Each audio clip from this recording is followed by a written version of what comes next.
All right, before we get started, we're just going to go ahead and explain logistics of the debate. It's going to be really different from the first two debates that we've had in case you've been here to see those. This is more of an open forum style. There will be one question that is directed to a specific candidate, but the original candidate that the question is directed to will have 2 minutes to respond, and then the opponent will have 2 minutes to respond, and then it will be done. There will be no rebuttals. And so we'll have 4 minutes a question, and then we'll move on. So we should be in and out of here really quickly. And with that, let's begin.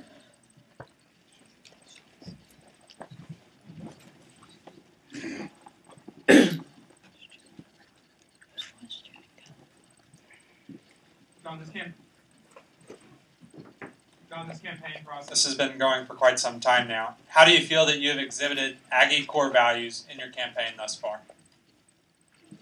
Thanks for asking that question. Do I need to move this up? We're going to do a mic check. Okay. Let me first off start by saying that Mr. Josephy has great taste and style. We're actually wearing the exact same dress shirt tonight, so I'm actually pretty stoked about that. But in terms of Aggie core values, this has driven everything that we have done as a campaign so far. Take respect, for instance. We have respected the opinions of others. We have respected the idea that people are different, and we've accepted that, and we have moved forward in that. We have done a fantastic job of collaborating with all kinds of different groups across campus. One thing that I've talked about time and time again is our relationship with the International Student Association. This is a group that has seen that we care about that community. We respect their ideas. We know for a fact that these are outstanding people who are sharp, who have amazing ideas, and we've realized that this community has been somewhat alienated from on-campus activities, and so we have done everything that we can to engage them and to move forward together. Another focus that we've had is the individual relationship. This has been the main focus of everything that we've done, and as a campaign in the beginning, we thought to ourselves, man, it's going to be hard to win a campaign where 15, 20,000 people are going to vote, having this focus on the individual relationship. But that is what has gotten us to where we are right now, and that is what is going to get us to be a successful executive council in the future, is focusing on the individual and knowing that there's value in every person at this university. Thanks, John. The same question to you, Thomas. How do you feel that you have exhibited Aggie core values in your campaign thus far? First, let me say howdy. Howdy! It's good to be here, and I am so sorry that I am late. Basically, what was going on was we had a special session called by our friend Jeff Pickering because right now the information was leaked that the Chancellor of the Board of Regents want to outsource all student services, the majority of student services, dining, facilities, campus security, etc. These are services that are centralized on campus right now, and they will be outsourced. And so I'm the student services chair currently, and so I apologize for being late. But this is possibly the biggest student services change in over 2 decades at Texas A&M. So I needed to be there and talk to Chancellor Sharp and represent our values. And I think that's a good example of exactly what we have done. When it comes to the Aggie values, selfless service. Obviously, it was more advantageous for me to be here and not show up for a debate for my own campaign. For our campaign, obviously, it was a little bit more advantageous for me to be here when I could have easily missed that historic meeting over at the Centralized Service Complex. I knew that it could be hurtful. I know that people might spin it poorly, that we were late, that we weren't able to show up on time, what have you, that we would have skipped it if necessary. But again, I'm not here for me. I'm not here for my own I'm not here for my own reputation. I'm here to serve students, whether that be in my current capacity or our next capacity. Our campaign's been about selfless service. It's not about any individual. It's about us as an Aggie community, and selfless service is what is most important. We have the veterans endorsement, and they know more about selfless service than anyone else that we might ever know. And so selfless service out of the different Aggie values, out of the 6, we feel like we encompass the most. Thomas A&M has come a long way since it was established in 1876. Our goal for the future is to be the best public university in the country in terms of education and diversity. which encompasses all of the cultural values of our students. Yes, sir. Do you think that in order to reach our goal, we must let go of old traditions and embrace new ones? Absolutely not. Absolutely not. We don't have to let go of any of our traditions in order to embrace the future and improve as Texas A&M. Understand, these Aggie core values are things that are universal. Okay, who can't stand for selfless service? Who can't stand for integrity, tradition, what have you? Who can't stand for these things? These are timeless values. The traditions that we have of muster representing every fallen Aggie. These are things that will never die. Don't need to. When it comes to diversity and pursuing it into the future, we're climbing the ranks yearly, and it's going to only continue. Demand to get into this university is incredibly high. We are doing the right things the right way. Sure, there are things that we can improve on, but we can certainly hang on to our roots and who we are while still advancing into the future in absolute dominance over our competition. So, no, they don't have to be compromised. Thanks, John. Your chance to comment on whether we need to let go of any old traditions as we move forward and whether there's any new traditions that we need to embrace. Cool. Well, thanks for asking that. Tradition is what got us to where we are today. A&M is what it was right now. It's the same school it was in 1876. It has experienced growth year after year after year. We've had leaders at this university who have left it better than they found it, and that's one thing that we have talked about time and time again, is leaving things better than we found it, and we want to be able to play a small part in that service to the university. We absolutely cannot stray from these traditions. There is no other university in this entire glorious nation of ours that has tradition like Texas A&M does, and I'm the most proud Aggie in the entire world, the most proud college student in the entire world to attend this university. We've got to stick to our guns. We are experiencing a time of incredible change as a university, and I'm fearful that there could be a tendency to stray from these traditions. But I have belief in this student body, and I have belief in the leaders of this student body that we will maintain this tradition to the best we possibly can, that we won't let down the past generations of Aggies, and that we will maintain this for the future generations as well. John, President Lofton has guided our university to what he referred to as a 100-year historic decision to join the SEC. What hurdles do you anticipate as part of that move, and what steps will you take to handle those?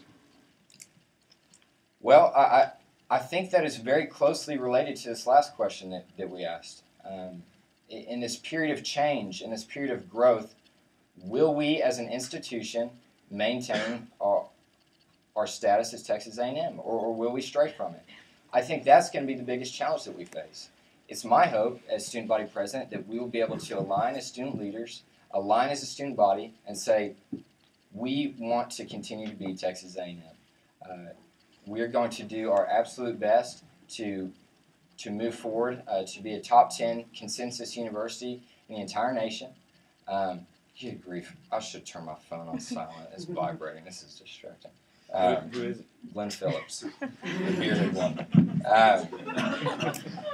But we must stick to those traditions, and I believe the student body president gets to play an incredible role in this in the upcoming year, as decisions are going to be made in our move to the SEC. And so this position is critical at this time in particular, and it's my promise to make sure that we continue to be who we are. Thomas, what hurdles do you anticipate, and how do you see yourself addressing that? Sure. Well, let me start off by saying that I believe that our move to the SEC is a great fit. I've been in support of this since it was first breathed rumor on campus. A lot of people worried that we wouldn't be able to compete at a high enough level in athletics. I was an athlete. Like to think that I still am in some ways, but I always wanted to be the best. I always wanted to compete with the best, and I think the Aggies are the best, and we can be, and we will be. And so I think it's a great fit to go to one of the most old and established conferences in the country. When we are an established university, one of the most tradition-rich conferences in the country, where we're a tradition-rich university, arguably the best athletic conference in the country, and we strive to be the best in that area. So it's a great fit, first off. Certain hurdles are numerous. Obviously, when you're venturing into the unknown, you know, there are always things that concerns that you have. We need to make sure that we stick true to who we are. As far as immediate things that are going to affect the student body, travel to games. We're going to be hosting new people in College Station that have never even thought about this part of Texas or College Station, Texas before. We need to make sure that we present a student-first, united front, so people come here and they realize, wow, there really is something different about Aggieland. And we need to make sure that when visitors and outside eyes come and look at us, that they see, and I'll say it again, a student-first, united front. There are a lot of small logistical things that we need to look out for, take care of our student athletes. I was an NCAA full scholarship athlete, so I know their struggles. We need to keep them involved. They're the ones representing us on the field. We need to take care of them. But mainly, as long as we present that front, then that is the first biggest obstacle that we need to take care of. Just a reminder that these are student-submitted questions. And one of the things that students really want to know is what makes you a better candidate and ultimately a better student body president than your opponent. So we'll start with you, Thomas. First, let me say that John's become a friend of mine throughout this process. I mean, high five, is that cool? Thank you. And I told John the other day that I've been praying for him throughout this process. I'm a fan of his, and that you know, we're going to be in Texas hopefully for the next 50, 60 years. And I want us to continue to be friends. But what sets us apart, and the reason that we're doing this, is two things: it's vision and it's experience.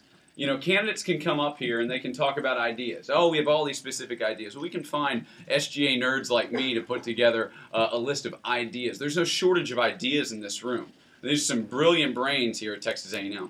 Mine being lower on the list. But there's some brilliant brains here. There's plenty of ideas. There's no shortage of ideas. So ideas is not what separates us. We can get together after the election and talk about ideas. We can throw out values. We all support Aggie values. Anyone can say integrity. Anyone can say respect. Anyone can say spirit. No one's going to disagree with that. What separates us is we believe that what is lacking in student leadership, not completely lacking, but lacking too much, is having leaders who have the experience to know how to bring positive change and have a passion to do it. From being a volunteer football coach to being in student government, I have gained a passion for helping people reach their goals and succeed. After graduation, I'm either going to go work for our small family business, we own a bakery, or I'm going to be a football coach. This does not help my resume. This is not why I'm doing this. I'm doing this because I want to have a boots-on-the-ground SGA that challenges the status quo and finds those students on campus that don't feel connected to. And they know that they can go to Sabisa Dining Hall and talk to their student body president. And they have an online database where they can go and submit improvements to campus. We need someone who has a passion for helping others succeed and representing those who don't represent themselves, and someone who has been there and knows how to do it and has done it before. And that's why we're running, and that's what separates us. John, your thoughts on what distinguishes you not only as a candidate, but eventually as a student body president? Like I talked about in the first answer, it is the focus on the personal relationship. This is what we've stuck to the entire time, and this is what we're going to continue to stick to no matter what we do in the future, no matter if I'm student body president or if I'm just a student taking finance classes in the upcoming year.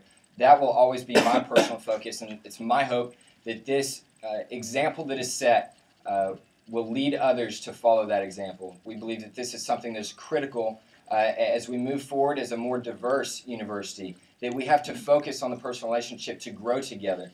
It's my hope that as student body president, that although I might be rubbing shoulders with the administrators and the people who make decisions, that I will never, ever forget the people who get looked over every single day. The person who's checking you out when you go to Rattlers to buy a drink, the person who writes you a parking ticket because you stayed too long in the parking lot, or the person who cleans your bathroom every single day. It's my hope to recognize these people and say, thank you for being part of this Aggie family and for making each of our Aggie experiences better.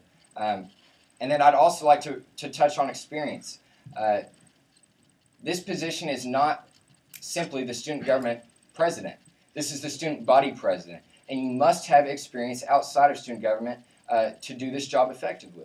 I've been fortunate enough to be involved in the MSC. I've had involvement with the men's organization. And I have been involved with 4 student government committees. I've seen the student body. I've seen how things work. And we believe that this experience inside and outside of SGA is something that will allow me to continue to relate with students every single day and will know what is in the best interest of the student body every single day of the year. Thank you.